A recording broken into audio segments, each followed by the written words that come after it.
Welcome to the Deep Dive. Today we're plunging into a truly pivotal moment in history, the Indian independence movement. Most of us immediately think of the iconic Dandi March, and yeah, we'll certainly unpack that. But then we're going to sort of pull back the curtain and uncover the often overlooked contributions of countless ordinary individuals, especially women, who played absolutely foundational roles. It's a story far richer, than just the famous names we typically hear. Absolutely. And to guide us, we've pulled from a really rich collection of historical articles, academic papers, and some powerful personal accounts. These sources offer different, sometimes surprising perspectives on this transformative period. Our mission for this deep dive really is to extract those genuinely surprising facts and profound insights into how this movement really unfolded, revealing the incredible breadth and depth of participation beyond just the well-known figures. Okay, so let's start with the narrative most of us recognize, the Dandi March itself. I was struck by Gandhi's strategic genius, choosing salt as the symbol for a mass civil disobedience movement. It's such a basic necessity for everyone, rich or poor, yet it was burdened by this really oppressive tax. What was it about that choice that made it so, uniquely resonant? Well, it's compelling to see how Gandhi seemed to intuitively understand that this most basic universal thing could expose the injustice and rally an entire nation, around a symbol of shared oppression. What's perhaps even more fascinating is his approach to the British viceroy.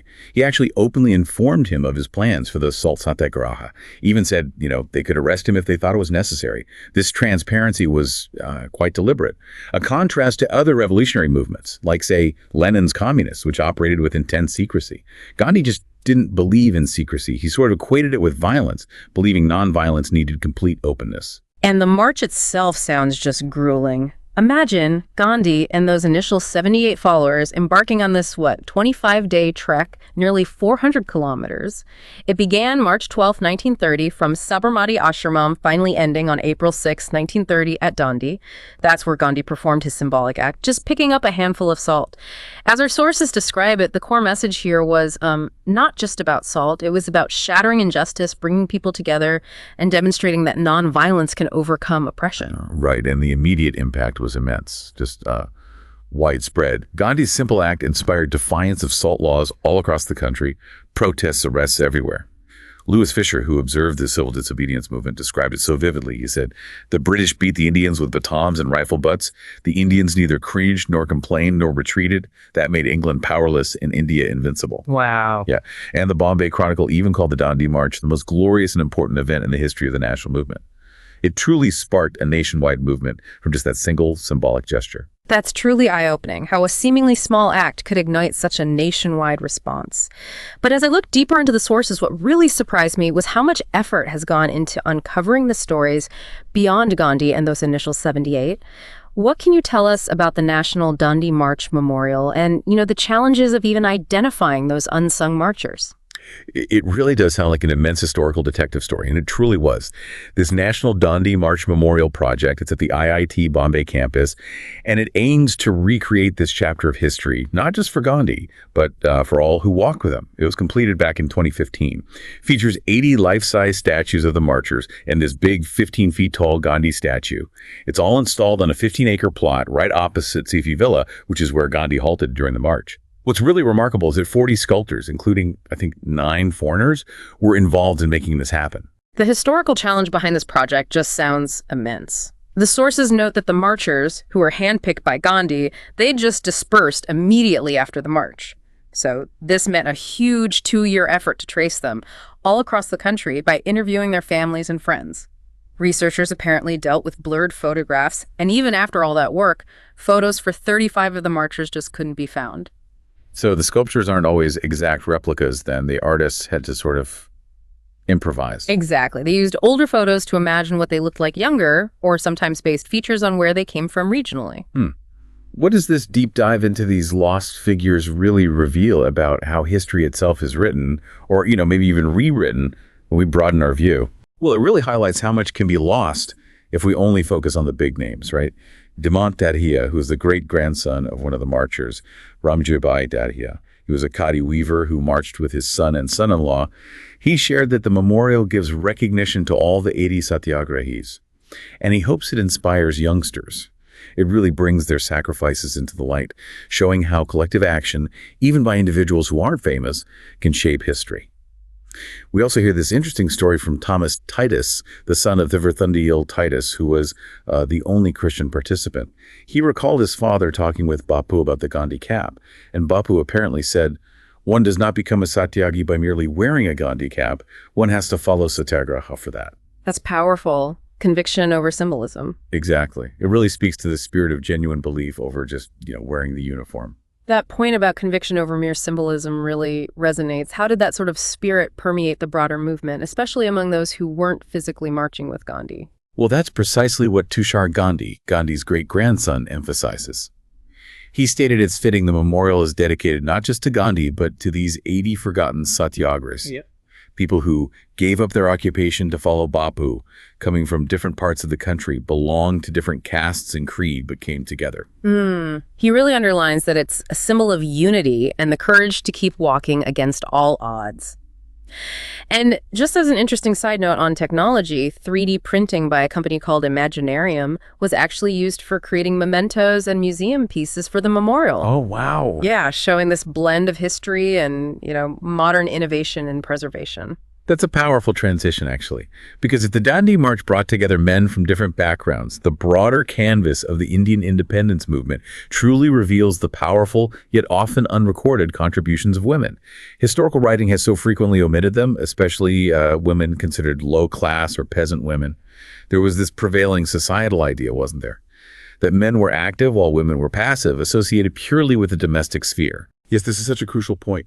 Academic work highlights that the nationalist discourse was often about women, rather than actually letting women speak, which underscores the need to retrieve what the sources call the agential capacities of these women. Basically, their remarkable ability to take action and drive change in ways we often overlook. They effectively politicized their private roles, didn't they? Turning everyday domestic tasks and spaces into really powerful platforms for activism. Just things like providing care to nationalist leaders who were in hiding, organizing pro-patriots. These were mourning processions in cities like Bombay and Ahmedabad, where they sing freedom songs to stir up patriotic feelings. They even formed Vanar Senas, or monkey brigades, using children to support activists. And they went far beyond that, too. Women held meetings, participated directly in Satyagraha, picketed shops selling toddy or foreign cloth. They went to prison, suffered terrible brutalities from the British police. These weren't small acts. They were absolutely fundamental to the movement. You mentioned Mahadev Parikh earlier, and her transformation from privilege to this profound austerity, it really highlights the deeply personal nature of this revolution, doesn't it? It absolutely does. Let's maybe dive into some specific examples because they're so powerful. Take Mahadev Parikh, the wife of Narharibhai Parikh. Despite coming from a really wealthy merchant family, she renounced all that luxury to join Gandhi's Sabarmati ashram back in 1916. She embraced an incredibly simple, austere life, even giving all her jewelry to Gandhi. And she took on tasks considered, radical at the time, like washing and caring for young girls from untouchable and lower caste families. This was seen as a kind of social revolution in itself. Her detailed experiences of ashram life, waking at 4 a.m., grinding grains, doing hard manual labor like cleaning toilets and washing clothes, were later documented in her work, My Story. This isn't just about individual sacrifice. It's a powerful illustration of how seemingly private acts were deliberately transformed into profound tools of social change, redefining the very landscape of resistance. While we see that immense personal sacrifice in figures like Mahadev, the movement also mobilized entire communities, didn't it? Let's turn our attention to the crucial, though often overlooked, role of peasant women in places like Awadh. Their role in the peasant upsurge was significant, yet, as you said, largely unrecorded. They actively participated in protests like surrounding jails, demanding releases, even pelting stones at police sometimes. What kind of impact did their collective action actually have?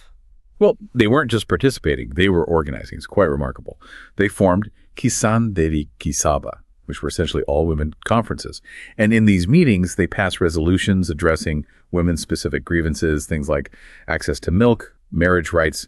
There was also the Kisan and Panchayat, led by a woman named Jagi, which fought for both women's and peasants' rights and actively mobilized people for the national movement. They even got involved directly in organizational matters, like flooding district Congress committee offices when they found their names were missing from voter lists. Yes. Which just underscores the immense historical significance of their involvement. They were clearly asserting their political agency very directly. That's a powerful example of direct political action. And another compelling case is the Worli tribal women during the 1945-47 struggle. They faced severe exploitation, didn't they? Including forced labor, that Vith system, and widespread sexual harassment and violence from landlords and officials. Yet despite all this, these women showed just great courage against torture and molestations. How did they find the strength to resist such horrific conditions? It's truly harrowing to read about. Here, a woman named Godavari Parlikar, who was a member of the CPI, the Communist Party of India, played a really crucial, empowering role. She earned the affectionate title Godutai, meaning elder sister, for her work empowering these Adivasi women. And while official recognition might have been slow, women weren't even formal members of the Kisan Sabha, the peasant organization, until after 1950, the Worli women spontaneously brought the political to prevail upon the domestic. Mm-hmm. They fundamentally challenged the traditional boundaries of activism through their own resilience and actions. Their strength in the face of such profound injustice is just, a testament to the human spirit. It really makes you wonder, doesn't it, how many other pivotal figures in history just remain unnamed simply because their stories weren't written down or were ignored. And our sources, they illuminate even more individual acts of courage stretching right across the country. Take Lakshmi Panda from Orissa. She stands out as the only Oriya woman known to have enlisted in Subhash Chandra Bose's Indian National Army at the age of just 14. Yeah. Performing espionage and fighting alongside Netaji. What other incredible individual stories should we know about? Well, then there's Papa Umanath from Tamil Nadu, a young communist leader arrested at age 12 during the Quit India movement. Apparently, her mother's mess, like her kitchen and dining area, served as an epicenter for both the nationalist struggle against colonial rule and the labor movement.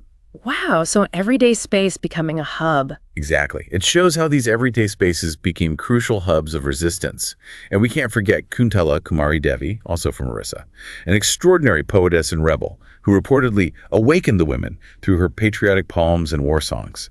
She became known as the voice of modern Orissa, really instilling confidence in others with her powerful words. And what about Sandy, another tribal woman from Orissa? Her story is particularly striking. Absolutely. Sandy's story is amazing. During the Quit India movement, she organized Sara women in, I think it was 25 villages to spin thread. And she bravely led women in protecting the Congress flag from the police, singing Shanda Ucha Rahin Hamara, that song celebrating the flag standing high. Her commitment was apparently so profound that she refused to marry until India actually gained independence. Incredible dedication. These are the narratives that truly complete the picture of the freedom struggle, Mm-hmm. And of course, we also see more well-known figures alongside them, like Sarojini Naidu, who accompanied Gandhi during the Dandi March and later led the raid on the Darasana Salt Works, and Manilal Gandhi, who also led protests there. It just underscores the deep and broad participation from truly all walks of life. What a deep dive this has been. We've journeyed through history, haven't we? From those initial iconic steps of the Dandi March to the quiet, powerful actions of countless individuals, especially women like Menaben Parekh, revolutionizing ashram life, the resilient peasant women of Awadh organizing their own protests, the courageous tribal women of Worli fighting for dignity, and those daring fighters in the INA like Lakshmi Panda. Their stories are clearly not just historical footnotes, they're powerful testaments to the strength of collective action and individual conviction. They fundamentally shape the very idea of freedom and really challenge the conventional narratives we often hear. Yeah, it's truly compelling to see how these hidden histories really challenge our conventional understanding of power and participation in these huge national movements. And it raises, I think, an important question for all of us listening. What does it mean for us today to actively seek out and amplify voices that have been historically marginalized? And how might doing that shape our understanding of progress and change in any context, even right now?